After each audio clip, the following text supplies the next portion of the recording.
It begins on a night shift just like any other. Or at least, that's what Lumi thought. The hospital hallways were quiet.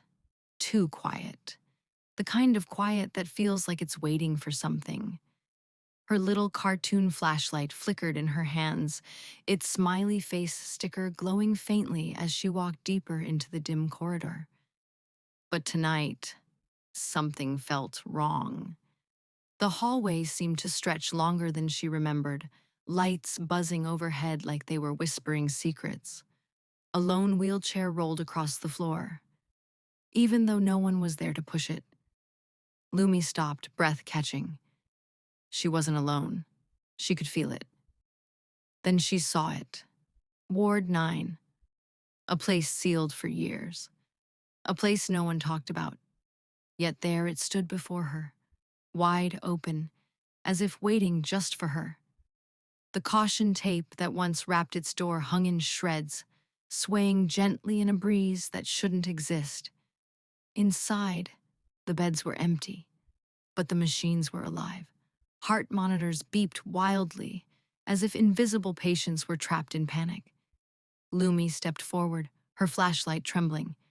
That's when she saw the shadow behind her, in the reflection of a monitor. A ghost, tall, translucent, smiling a stitched, impossible smile. It didn't just look at her, it mirrored her. Every step she took, it copied, delayed by just a moment, like a broken reflection trying to learn how to be human. And then, the lights went out, all of them, the entire hospital swallowed by darkness. Only Lumi's tiny flashlight cut through the black. Behind her, the ghost moved closer, slowly, smile, widening, eyes glowing like dying stars. She ran, down the hallway, past flickering signs and abandoned beds. The ghost glided after her, copying her sprint with eerie grace. Her footsteps echoed, but they weren't the only ones. Something else ran with her. Something she couldn't see. She reached the elevator and hit the button again and again.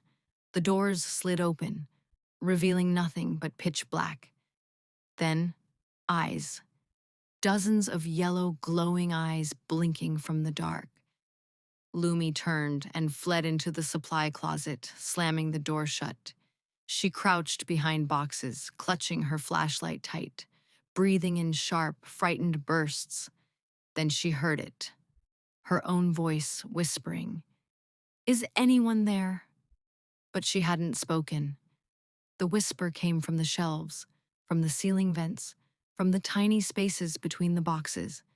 Whispers of her own words repeated by unseen mouths.